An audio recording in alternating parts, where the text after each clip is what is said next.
the voice of Raceway Park for 50 years. Wayne Adams Sr. is in the house. And to talk with Wayne, we have another legendary figure from racing circles, Mr. Stan Kalwazinski. Thanks a lot, Tony. It's always a pleasure to be here. And for the third straight year, it's my pleasure to talk to the legendary Wayne Adams, the longtime voice of Raceway Park. Let's hear it. Wayne Adams with us today in the house. And somebody told me in about a couple of weeks you're going to have a birthday 100 years old. Check. Well, that's what they tell me, and so many people have asked me, how can you live to be 100? Well, I don't really know. All I know is the last time I saw my doctor, he asked me, are you still smoking and drinking? And I said, yeah. He said, don't quit. Wayne, I was thinking about this the other day. There's few people around still that saw races at the Chicago Armory, indoor racing, the board track at Soldier Field, the dirt track at Hanson Park, the Jungle Park Speedway in Indiana, and the dirt at Winchester. Incredible. I mean, the man did it. He was there. He's historically unmatchable, I think.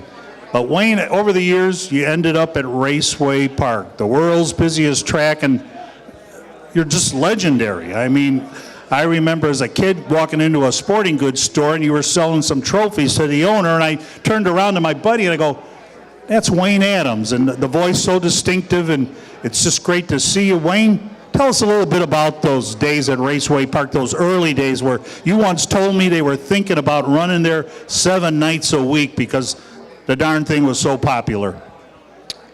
Well, I really didn't start announcing until after the war. And I served in World War II for 4.5 years. And when I came back, I got involved in auto racing again. And that's when the midget racing group started to split from the A's and B's, the expensive cars and the less expensive cars. And I was friends with both divisions, of course. And at the time, the B class, the lesser powerful cars, got a contract to race at Hanson Park on the north side. For some reason, you know, I wrote weekly columns for Illustrated Speedway News, and I started writing for them in 1940, which was before the war. After the war, I started writing columns again. And so I was involved with both the A and B division of midget racing. Lo and behold, the B midgets got a contract to race at Hanson Park on the northwest side. I didn't see their first show, but apparently they were unhappy with their announcer, and Lou Scally, who was president of the UARA, called me and asked me if I would like to announce their second race. I did. Pete Jenin and Nick Jenin and Bud Kaler were in the grandstands that night, and they came down after the races and told me what a hell of a job I did. Well, to me, it was just normal. I was having fun, and I was announcing a race. Pete Jenin said, "How would you like to announce at Raceway Park?" I said, "No, you have an announcer." He says, "Not anymore." weeks after that, Art Foles called me. He was running midgets at Soldier Field on Sunday. Art Foles called me and said, "How would you like to announce at Soldier Field?" I said, "Sounds good to me." Here all of a sudden, I had 3 racetracks to announce a week, and that was good. And I enjoyed it very much because I enjoy racing. I'm having fun at a race, and I'm trying my best when I announce to let all the people in the grandstand know how much fun it was. We're talking 1947, and this gentleman here announcing at Hanson Park, which was up on the northwest side of Chicago, UARE Midgets, Raceway Park on Saturday nights doing the midgets, and then Soldier Field, the big arena there on the lakefront, of course, on Sunday nights. And Wayne told me the story one time. They ran this police benevolent race, and they had tens of thousands of fans there for this special event, the police benevolent race, and Wayne's in the infield announcing, and you remember that, just looking up there? Do I remember that? I walked out in the middle of Soldier Field. They told me there's 77,000 people there. And I said, "What the hell am I doing here?" But I announced the race, and it was so much fun. I enjoyed it, and I just hope the people enjoyed it. I know that 77,000 people, a lot of people. And then that was a big deal because they brought cars in from California and brought them in by airplanes and landed them at what is now Midway Airport. That was quite the deal. And then they started an idea, a guy named Chuck Scharf, or 2 guys, Chuck Scharf and Eddie Anderson. They were running midgets at Gill Stadium, correct, in 1948. And these 2 gentlemen, Chuck Scharf and Eddie Anderson, they were drivers and car owners. They had this idea about short track stock car racing, and you were there. You were announcing the midget races at Gill Stadium in 1948, and this thing about short track stock car racing around these parts began. Yeah, Chuck Scharf and Eddie Anderson were a couple of fellas that had a used car lot somewhere on the west side of Chicago.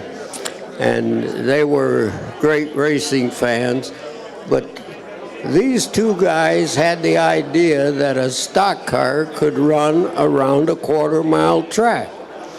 So to prove it, they brought a couple of cars from their lot one night, and they had a special race between these 2 drivers in between the midget races. And Chuck and Charlie, they decided to put on a show. So they not only raced, but they knocked one another all over the racetrack. The people thought it was the greatest thing they'd ever seen. Before you know it, we were running stock cars at Gill Stadium, or better known as 87th Street Speedway at the time. And we continued to run them in 1947, yes, or 48. And then in 1948, at the end of the season, Pete Jenin and Nick Jenin from Raceway Park decided to run a big stock car race after the midget season had ended. And lo and behold, a lot of the midget drivers were now driving in stock cars. And we had a 300-lap race in, I think it was in late September or early October at Raceway. And Danny Claytis won it driving a Jeep. And in 1949, Raceway Park decided they would run stock car racing at least once a week. And that worked out pretty well. As a matter of fact, it worked out so well they had to double the seating capacity at Raceway Park. I don't recall what year they put the backstretch stands in, but they could now seat 8,000 people. And they were selling out every night. They'd sell all the tickets every night. And from there, stock car racing just took over. I had the pleasure last night to induct Eddie Anderson and Chuck Scharf into the Illinois Stock Car Hall of Fame, which you are a member of, along with Bud Kaler and Pete Jenin and a whole bunch of other folks from the Chicagoland area. Wayne, it's always a pleasure to talk to you. You are just a wealth of information, knowledge. I'm lucky to have known you personally. I'm lucky that I've been able to keep track and read all the old race columns, the old Midwest Whispers columns that you wrote for Illustrated Speedway News, and just you are just part of the cloth of Chicagoland automobile racing, just part of the fabric of, you were there, you saw it from cars being wheeled out of a used car lot to specially built stock cars and everything in between. As always, Wayne Adams, darn, it's great to see you. You know, Stan, it's great. You know, I just enjoy this like I enjoyed auto racing. Look at this. I come out here now and I see all the fans. They're all such happy people, and we all had such good times at Raceway Park. I wound up announcing 2,625 racing programs, and over 2,000 of them were at Raceway Park.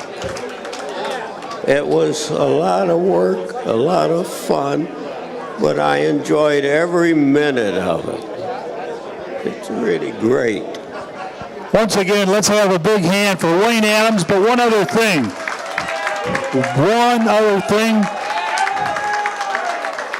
I think the feature's ready to go, or the trophy dash, as they used to say. So how did you used to introduce that trophy dash every night at Raceway Park?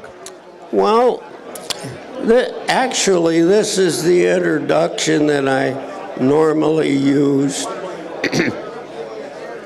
I don't know, my voice is kind of failing today, but if you arrived at Raceway Park early, you would hear me say, "Well, good evening, ladies and gentlemen. Once again, this is Wayne Adams bidding you welcome to Raceway Park, the world's busiest track, on behalf of Pete and Nick Jenin." And we're all set to get underway. The starter is ready, the cars are ready, the drivers are ready. They'll be taking qualifying laps in just a minute. Everybody's ready. Are you ready? Mr. Wayne Adams, thank you much, Wayne. Always a pleasure.